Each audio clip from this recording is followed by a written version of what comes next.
Hello दोस्तों, कैसे हैं आप सब। जीएस ज्ञानपीठ में आपका बहुत बहुत स्वागत है। दोस्तों, आज हम लोग 11th क्लास के हिस्ट्री को शुरू कर रहे हैं और एक एक करके हम हर एक सब्जेक्ट को, जितने भी इंटर के आर्ट्स में जो भी सब्जेक्ट पढ़ना है उनके हर एक सब्जेक्ट का वीडियो रोज़ करके एक एक वीडियो करके मैं डालता रहूँगा और आप इसको देखेंगे। अच्छा लगेगा तो शेयर ज़रूर कीजिएगा। देखिए, ये केवल 11th जो आर्ट्स लेकर पढ़ रहे हैं या इंटर जो आर्ट्स लेकर पढ़ रहे हैं उनके लिए तो इम्पोर्टेंट है ही। जो कमीशन लेवल का एग्ज़ाम का तैयारी कर रहे हैं या जिनको भी आज कल जो पैटर्न जो बदल रहा है उसको देखते हुए जो भी एनसीईआरटी भी पढ़ना चाहते हैं, हर एक चैप्टर, हर एक सब्जेक्ट का, हर एक क्लास का, तो उनके लिए भी ये बहुत इम्पोर्टेंट होगा। तो इसे आप भी देख सकते हैं। तो आइए हम अपने क्लास पे चलते हैं।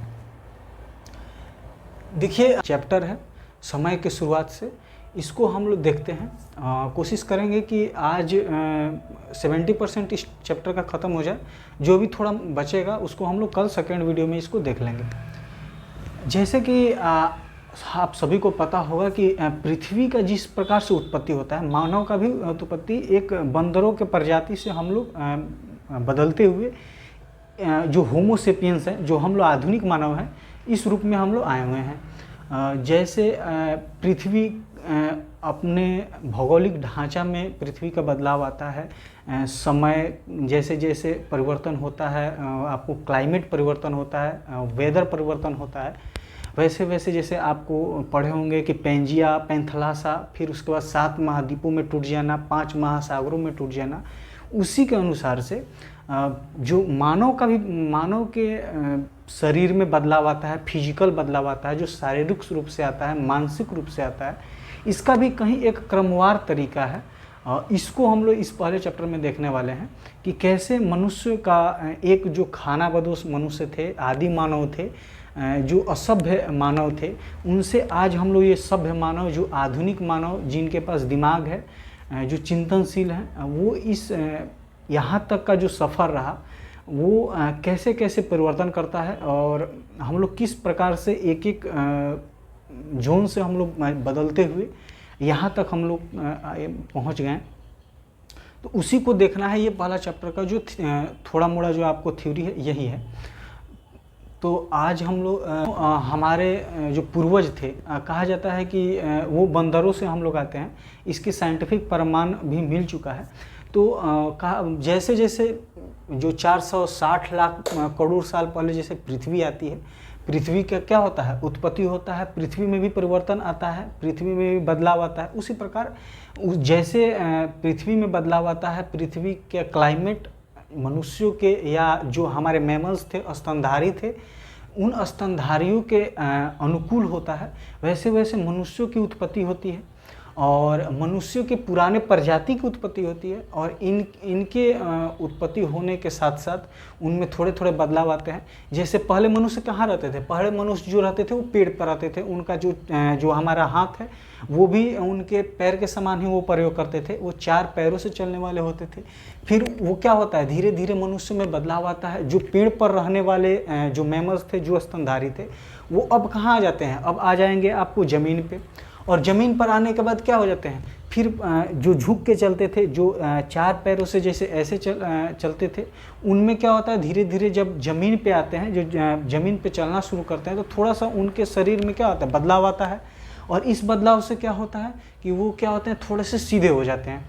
थोड़े से सीधे होने के बाद पूरे सीधे होते हैं और पूरा सीधे होने के बाद जो पैर का काम है वो पैर करता है, हाथ का काम करने वाला हाथ करता है। और इससे किसका विकास हो जाता है? हमारे जैसे आधुनिक मानव का विकास हो जाता है।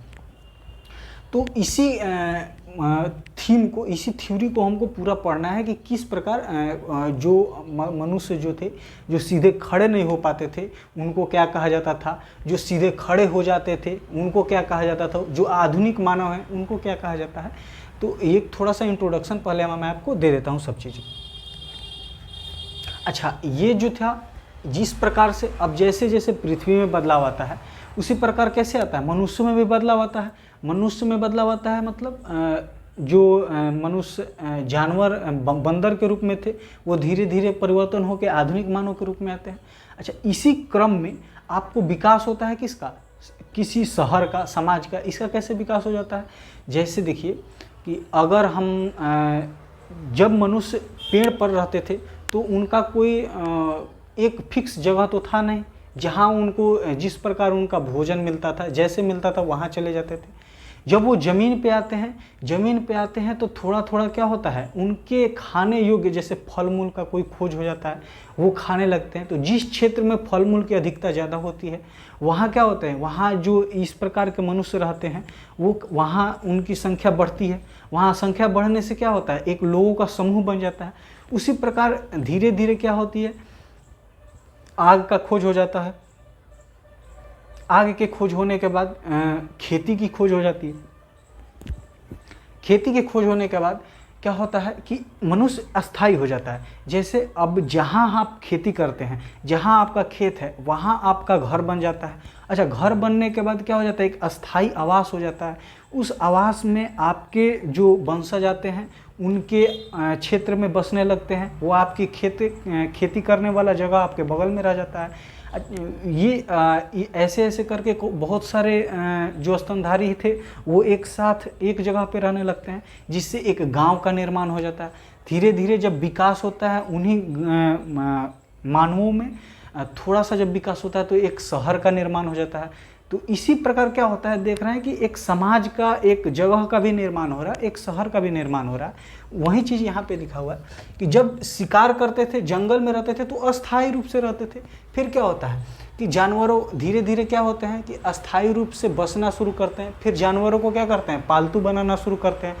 जब कृषि का शुरुआत हो जाता है, कृषि का शुरुआत क्या करता है, मनुष्यों को एक अस्थायी रहने के लिए प्रतिबद्ध कर देता है। तो यहाँ जब कृषि की खोज हो जाती है तो मनुष्य को क्या रहना पड़ता है, एक अस्थायी जगह पर वो रहना शुरू कर देते हैं। इसके बाद क्या होता है, धातुओं का खोज होता है। धातु के खोज होने के बाद खेती आसान हो जाती है, शिकार करना आसान हो जाता है। और जिस ज़मीन पे जो बंजर ज़मीन था या वह जिस हथियार का, औजार का प्रयोग करके खेती किया जाता था, और वो उसी जगह कारीगर था जहाँ थोड़ा मिट्टी छिछला थी, मतलब थोड़ी सी उपजाऊ ज़्यादा थी, मिट्टी वहाँ भरभरा ज़्यादा थी। जो थोड़ा सा बंजर टाइप का ज़मीन था उसको उस जो पुराने औजार थे उसका प्रयोग करके हम खेती नहीं कर पाते थे। लेकिन धातुओं का जब प्रयोग होने लगता है तो उन सारे क्षेत्रों को भी हम लोग खेती के लिए प्रयोग में लाते हैं, जो पहले नहीं लाते थे। इससे और जगह पे क्या होता है, और विकास होता है। जिस जगह पे कोई नहीं रहता था वहाँ धातुओं के विकास होने से वहाँ खेती होती है। खेती होने के बाद वहाँ भी लोग रहने लगते हैं। उसके बाद क्या होता है, जब लोग बसने लगते हैं, गांव बसने लगता है, फिर लोगों में विकास होने के बाद क्या हो जाता है, शहरों का निर्माण हो जाता है। जब शहर का निर्माण हो जाता है तो एक शहर से दूसरे शहर क्या हो जाता है, आपको व्यापार करना भी लोग शुरू कर देते हैं। तो ये आपके फर्स्ट चैप्टर का आपको थीम था। अब हम लोग थोड़ा शुरू करेंगे कि इनकी आदि मानव को हमको जानकारी मिलता कहाँ से, और आदि मानव की जानकारी का स्रोत हमको प्राप्त कहाँ से हुआ। तो देखिए, आदि मानव के जानकारी के स्रोत हमको 4 जगह से प्राप्त होते हैं। सबसे पहला जो था वो जीवाश्मों से। जीवाश्म क्या कहलाता है, तो जीवाश्म जो कहलाता है ना, पुराने पौधे, जानवर तथा मनुष्य के अवशेषों का छाप पत्रों पर मिलता है। इस चीज़ों से भी हमको कैसे पता चल जाता है कि आदि मानव का। अच्छा, जैसे क्या होता था कि बहुत पुराने कोई पेड़ पौधा है या बहुत पुराना कोई मनुष्य है, तो अगर वो 2 पत्थरों के बीच में क्या होता था, वो दब जाता था। तो बहुत समय तक दबे रहने के कारण उस मनुष्य का या उस पेड़ पौधे का एक छाप पड़ जाता था, किस पे, उस पत्थर पे। और उस पत्थर पे छाप पड़ने से वो 2 पत्थरों के बीच में वो जो चित्र था वो हमेशा क्या रहा, वो छाप हमेशा सुरक्षित रहा। जब खुदाई किया, जब हमारे साइंटिस्टों को वो सारे चीज़ पता चलता है, तब उन्होंने इसको देखा और उस पर जो चित्र था, जैसे आज के मनुष्य का जो चेहरा है, जो रंग रूप है, या जो आपको कहेंगे कि शरीर का बनावट है, वो पुराने मनुष्य के शरीर का बनावट के अनुसार तो है नहीं। तो उस छाप से हमको क्या पता चलता है कि जो हमारे तरह ही दिखने वाले थे, लेकिन उनके शरीर के बनावट में कुछ परिवर्तन था, बहुत ज़्यादा परिवर्तन था। और उससे भी हम लोग क्या पता करते हैं कि हमारे जो पूर्वज थे वो एक आदि मानव के रूप में थे। अच्छा, इस चीज़ को हम अच्छा, अब जीवाश्मों के समय का हमको पता लगाना है कि जो भी वो जीवाश्म है वो किस समय का है या किस काल का है। तो उसके लिए हमको दो विधि का प्रयोग करते हैं, एक रसायन विज्ञान के द्वारा और एक है कि जिस पत्थर पर छाप है उसका आयु निकाल करके। यूरेनियम विधि के द्वारा जिस पत्थर पे वो छाप पड़ा है तो पता कर सकते हैं कि वो पत्थर किस काल का है और उस काल से हम लोग रिलेट कर सकते हैं। तो इस दो विधि से निकालते हैं। दूसरा हो गया पत्थर के औजार।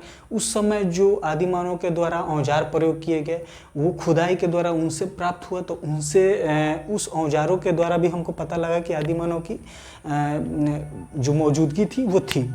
गुफा चित्रकारी, जो आदि मानव के द्वारा चित्रकारी किया गया गुफाओं के अंदर में शिकार करते हुए या किसी सामाजिक कार्य के रूप में बैठक हो रहा है, कोई खाना बना रहा है, आग का खोज हो रहा है, आग पे मांस पक रहा है, इस प्रकार के क्या थे चित्र निर्माण किया गया था उनके द्वारा। रंग के लिए वो जानवरों के खून का प्रयोग करते थे। तो इससे भी हमको क्या पता चलता है, थोड़े से आदि मानव के बारे में जानकारी मिलता है। प्रजातियों के जो होते हैं वो प्रजाति क्या होता है, प्रजाति मतलब स्पेसीज बोलते हैं, वैसा समूह जो अपने जैसे बच्चों को पैदा कर सके। जैसे हम लोग हैं कि हमारे जो बच्चे होंगे वो हमारे ही तरह दो पैर होंगे, दो हाथ होंगे, उसी प्रकार वो भी जो प्रजनन करेंगे तो हम लोग भी एक स्पेसीज यानी प्रजाति हैं। तो उससे भी हमको पता चलता है। अच्छा, ये सारे चीज़ क्या थे, ये खुदाई के द्वारा, अवशेषों के द्वारा हम आदि मानव के जानकारी के बारे में हम सोच रहे हैं। इसमें क्या था कि कंट्राडिक्शन था। कुछ आप साइंटिस्टों को देखेंगे तो कुछ साइंटिस्ट इन सारे थ्योरी पर, इन सारे जो खुदाई में मिले सामानों से इसको साबित कर दिए थे, लेकिन वहीं पे कुछ जो वैज्ञानिक थे वो इस चीज़ को मानने से इनकार करते थे। तो उसी जो क्रम में जब ये कंट्राडिक्शन इन लोगों के बीच चल रहा था, उसी समय आपको एक जर्मनी का घाटी है, नियंडर घाटी, और उस घाटी में एक ऐसा खोपड़ी मिलता है जो हमारे जैसे जो उस समय के मनुष्य थे उनके खोपड़ी से काफ़ी अलग था। आकार में देखने में लगता था कि मनुष्य का है, पर बहुत बड़ा था और हमारे जो स्कल होते हैं, खोपड़ी होते हैं, उससे बहुत अलग था। तो यहाँ एक नियंडर घाटी में एक खेती कर रहा था, एक किसान खेती कर रहा था, और वो जब उसको उसके खेत में ये खोपड़ी मिलता है तो वो वहाँ के एक नज़दीकी मास्टर होते हैं जिनका नाम था कार्ल फुहलरॉट। तो इनको वो ले जाके दे देता है क्या वो खोपड़ी। वो जब खोपड़ी उनको देता है तो उस पर वो रिसर्च करते हैं, लेकिन इनको ये कुछ ज़्यादा उससे जानकारी नहीं निकाल पाते हैं। लेकिन इन्होंने इतना साबित कर दिया था कि ये हमारे जैसे मनुष्यों का ये नहीं है और नहीं ये किसी जानवर का है, ये हम जो मनुष्य है उसी के किसी पुराने प्रजाति का है। और इसको इन्होंने क्या किया, उस खोपड़ी को उन्होंने फिर दे देते हैं वो हरमन साफ हुसैन को। और हरमन साफ हुसैन ने उस समय के बहुत बड़े जो थे वो वैज्ञानिक थे। इन्होंने क्या किया कि इसका खोजबीन किया और इन्होंने साबित किया कि ये हमारे किसी न किसी काल के आदि मानव के ये स्कल हैं। ये सारे चीज़ मिलने से या ये जो खुदाई में प्राप्त सामान है, इससे क्या था कि अभी भी बहुत सारे जो वैज्ञानिक थे उनके लिए ये वो इस चीज़ को मानने से इनकार करते थे कि कोई आदि मानव के अवशेष हैं। इसका वो प्रूफ अभी भी खोज रहे थे। उसी समय एक विद्वान थे, लेखक थे चार्ल्स डार्विन। और चार्ल्स डार्विन क्या करते हैं कि 24 नवंबर 1859 में उन्होंने एक किताब प्रकाशित किया, और वो किताब का नाम था on the origin of species. इस किताब के बारे में कहा जाता है कि 1250 कॉपी उन्होंने जिस दिन छपाई हुआ 1250 कॉपी उन्होंने छापा था, और उसी दिन ये क्या हुआ, टोटल उनके जो कॉपी थी बुक की वो सब बिक गई थी। क्योंकि लोगों में वो था ना कि क्यूरियोसिटी थी कि ये जो आदि मानव थे, हमारे जो पुराने मनुष्य हैं, उनके बारे में जानने के लिए लोगों में उस समय उत्सुकता थी, क्योंकि कोई जो था स्ट्रॉन्ग प्रूफ नहीं मिल रहा था। लेकिन जब इन्होंने एक बुक इन्होंने जब on the origin of species book को प्रकाशित किया, लिखा, तो उसके बाद बहुत सारा क्यूरियोसिटी लोगों में ख़त्म होती है। और इन्होंने उस बुक में यह बताया था कि जो मानव का विकास होता है, वो मानव का विकास जानवरों से हुआ, और वो जानवर बंदर था। तो इन्होंने इस चीज़ को अपने बुक में दिया था, और इस चीज़ का प्रमाण उन्होंने अपने बुक में लेखन के द्वारा दिया था, जिससे क्या हुआ, लोगों में बहुत सारे जो सवाल थे लोगों के मन में, वो थोड़े थोड़े कम होने लगते हैं। अच्छा, ये सारे चीज़ जो था आपको इंट्रोडक्शन में था, और इनके स्रोतों के बारे में हम लोग थोड़ा सा जान चुके हैं।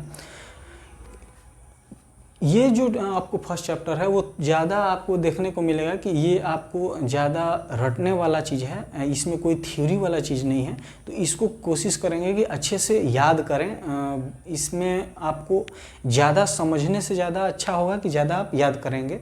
और सेकेंड चैप्टर से आपका थ्योरेटिकल पार्ट शुरू होता है, लेकिन इसमें आपको थोड़ा सा, अगर आप जो जागरूक हैं, आपको उत्सुकता है कि हम हमारे आदि मानव के बारे में जानकारी के लिए, तो ये आपको थोड़ा सा आपको बहुत सारे आपके प्रश्नों का हल दे सकता है।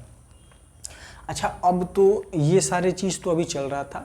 अब धीरे धीरे क्या होता है कि इसके एक एक करके क्या होता है, प्रूफ मिलना चलता है कि जो पुराने मनुष्य थे, जिनका पुराने समय का कितने वर्ष पुराने कौन से आदि मानव पाए गए, उनमें कैसे कैसे विकास होता है।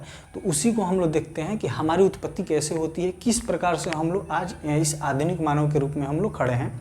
तो इसमें है जो पहला जो सबसे पहले जो आदि मानव मिले, जिनके अवशेष मिले हैं, उनको हम प्राइमेट कहते हैं। तो प्राइमेट जो थे, वो सबसे पुराने आदि मानव के रूप को हम लोग क्या बोलते थे, प्राइमेट बोलते थे।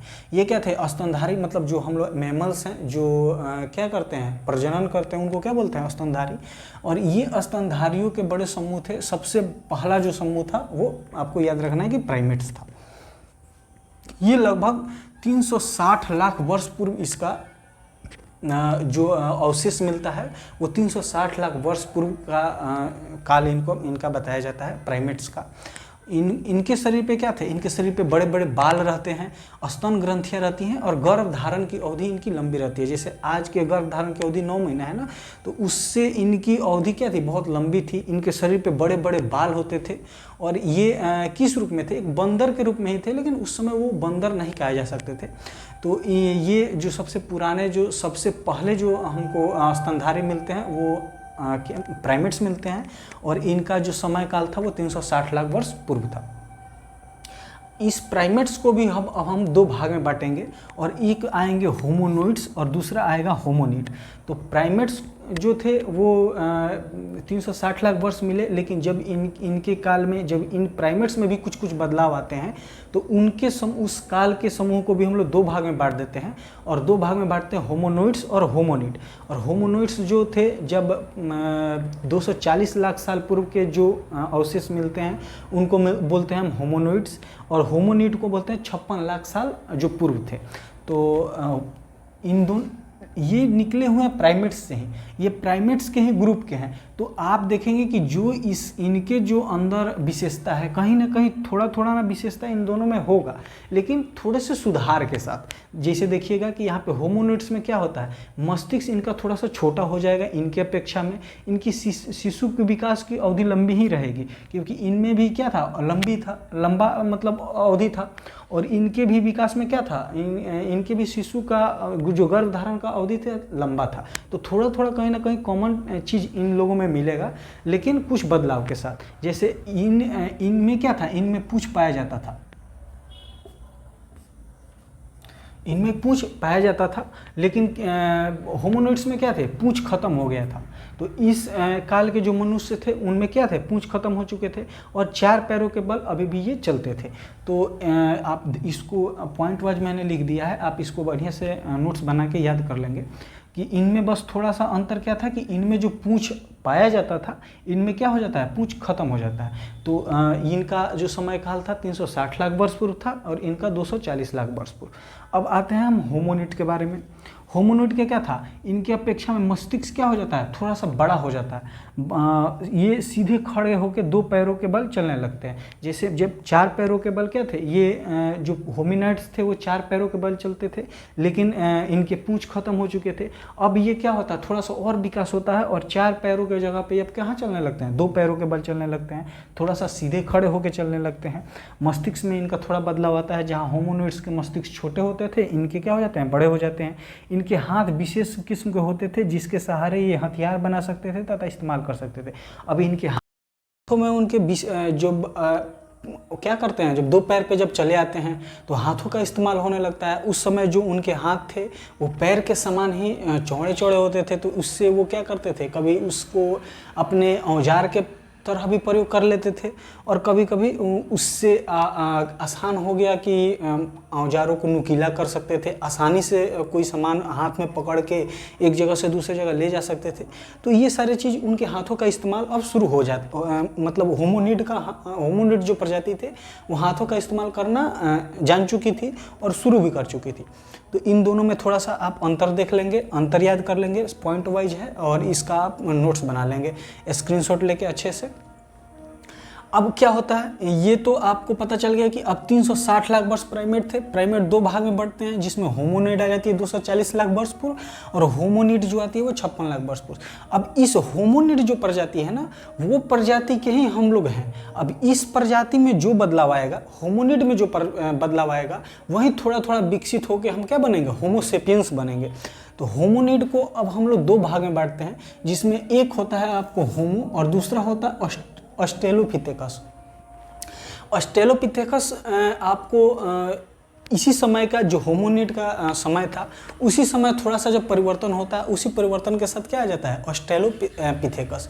इसका आपको 1959 में एक आपको जगह है ओल्डीवाई गर्ज, आपको जो अफ्रीका जो देखेंगे, जो हमारा अफ्रीका महाद्वीप है, तो इस अफ्रीका महाद्वीप में यहाँ इस क्षेत्र में इस क्षेत्र में आपको क्या मिलता है, ये ओल्डीवाई गर्ज मिलता है। और ओल्डीवाई गर्ज में क्या मिलता है, ये ऑस्ट्रेलोपिथेकस का कुछ प्रमाण मिलता है और इसी प्रमाण के कारण इसका नाम क्या पड़ जाता है, ऑस्ट्रेलोपिथेकस। जिसमें आप देखिएगा ऑस्ट्रेलो मतलब दक्षिणी, मतलब क्या हो गया, ये दक्षिण भाग में मिला था और पिथेकस मतलब बंदर, यानी प्रजाति क्या थे, बंदर के, और मिला था दक्षिण भाग में, तो इसलिए इसका हम लोग नाम क्या रख दिए थे, ऑस्ट्रेलोपिथेकस मतलब दक्षिणी बंदर के रूप में इनको हम लोग जानने लगे। इनमें क्या थे कि इनमें कुछ बानरों की कई विशेषता आ गई थी, जिनके पास छोटे मस्तिष्क आकार हो गया, भारी जबड़े और बड़े दांत हो गए थे। अब ये क्या आ गए, ओरिजिनल जो हम लोग बंदर के रूप में आ गए और वैसे बंदर आ गए जो जिनके पास क्या था, मस्तिष्क उनका क्या था, छोटा होता था और उनकी जो जबड़े थे वो जबड़े मजबूत होने लगे, भारी होने लगे और दांत उनके क्या हो गए, बड़े बड़े दांत उनके निकलने लगे। तो ये जो थे ऑस्ट्रेलोपिथेकस का कुछ उनके विशेषताएं थी। तो इसको भी आप याद रखेंगे कि इनके समय में जो होमोनिड का समय था, उसी समय उसी 56 लाख वर्ष पूर्व इनका भी आपको प्रमाण देखने को मिलता है।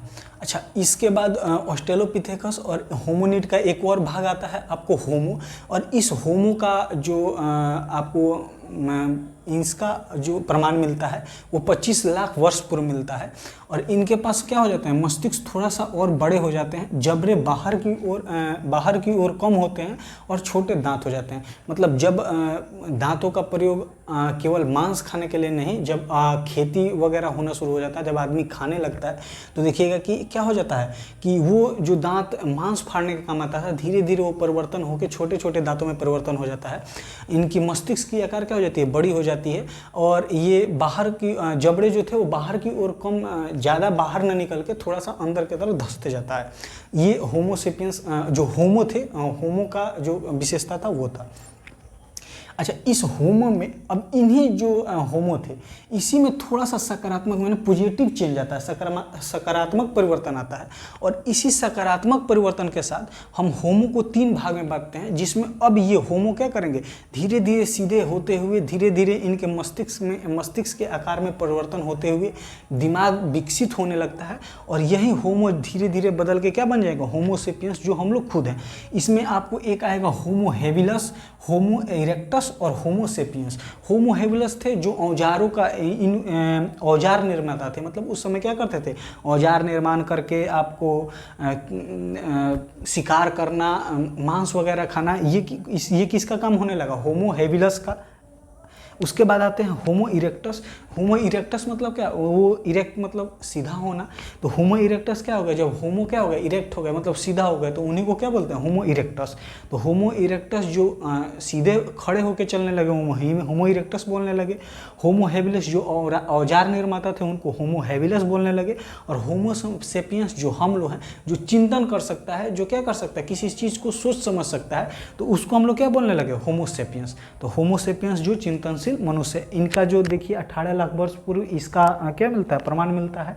होमो हेबिलस का 22 लाख साल पूर्व, और होमो इरेक्टस का भी 18, होमो सेपियंस के समय के मतलब उसी समय काल के ये दोनों हैं, होमो इरेक्टस और होमो सेपियंस। तो यहाँ तक आप देख लिए। इसमें से थोड़ा सा कुछ बचा हुआ है, वो हम कल आपको छोटा सा वीडियो में उसको डाल देंगे। इसको आप लोग याद करेंगे, पॉइंट वाइज सब कुछ बना दिया गया है, इसको आप नोट्स बना लेंगे और अच्छे से आप एक बार समझ में नहीं, एक दो बार आप वीडियो देख सकते हैं, और अच्छा लगा तो इसको ज़रूर शेयर करें। Thank you so much.